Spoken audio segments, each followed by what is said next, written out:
ઇલેક્શનની તારીખો જાહેર થઈ ગઈ છે, ફોર્મ ભરવાનું ચાલુ છે. આ વર્ષે તમે પણ તમારા પુત્રને દૂધધાર ઇલેક્શનમાં ફોર્મ ભર્યું છે.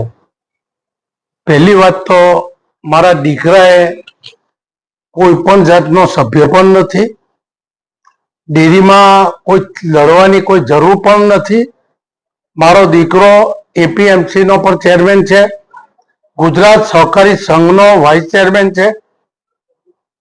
એટલે મારા દીકરાને એ દૂધધારા ડેરીમાં ચૂંટણી લડાવવાની થતી નથી, મત પણ નથી.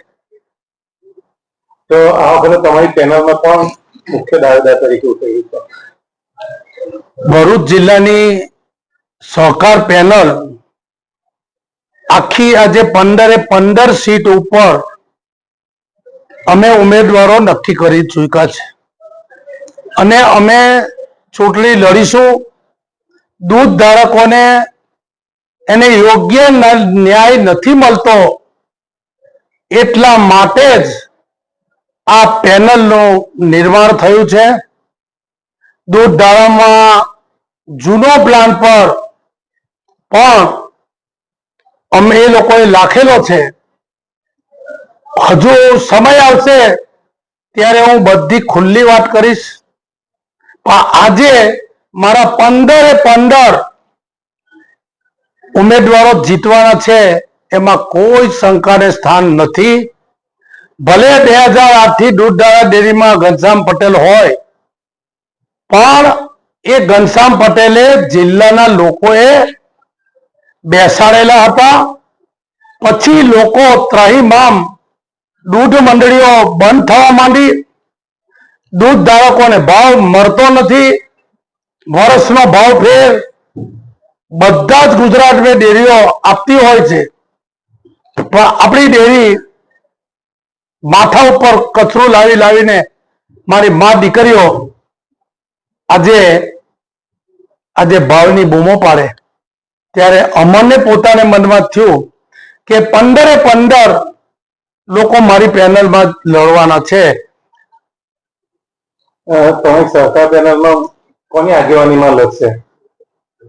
સહકાર પેનલ અમારી આખા જિલ્લામાં ઉતારી છે અને સહકાર પેનલની અંદર બધા જ ધારાસભ્ય બધા જ ઉભા રહેલા છે તે ભારતીય જનતા પાર્ટી સાથે છે. અચ્છા, સામે 17 વર્ષનું શાસન કરતા ઘનશ્યામભાઈ ફટકાર છે તમારા માટે પહેલું ફિલ્ડ છે દૂધધાર ડેરી. તો તમે એ ફટકારને કેવી રીતે જેલશો ને જીતશો? હમણાં જયારે કહેવામાં આવ્યું, ભાઈ મહેશભાઈ વાત કરી કે આ જમીનો વેચી દેવાની વાત હતી, ત્યારે મહેશભાઈને જૂનો ઇતિહાસ કદાચ ના ખબર હોય, એ અમે દૂધધારા ડેરીની જમીનો સાધારણ સભામાં હું પોતે જઈને એનો મેં વિરોધ કરેલો છે, વેચવા દીધી નથી. અને ઠાકોરભાઈ અમીનને યાદ કરવા પડે અને પૂર્વ ચેરમેનોને યાદ કરવા પડે કે ઝીણો કાંટીને આ દૂધધારા ડેરીની ભરૂચના મધ્યમમાં જગ્યા જે એમને રાખી હતી, એમને અભિનંદનો આપું છું, નહીં કે હાલના ચેરમેનને. ચેરમેન 17 વર્ષથી છે, એના સામે કયા સમીકરણો તમે બનાવ્યા છે આ જીત માટે?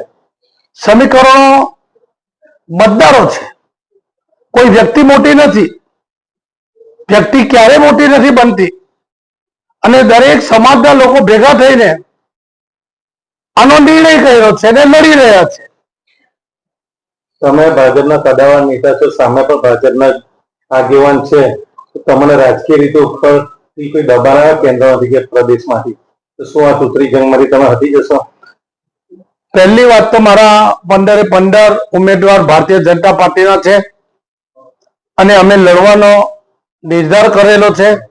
મને વિશ્વાસ છે કે પાર્ટી જોશે અને અમારા ગુણધર્મ અમને પણ પૂછે અને એમના ગુણધર્મ અમે બદલાવીશું અને અમે ચૂંટણી લડવાના છે. એટલે ઉપરથી દબાણ આવે તમને ચૂંટણીમાં? ના, પણ અત્યારે મારે કોઈ કહેવાનું રહેતું નથી, કે ભારતીય જનતા પાર્ટી મને કોઈ દબાણ નથી કર્યું અને ભારતીય જનતા પાર્ટી દરેક આગેવાનોને ઓળખે છે.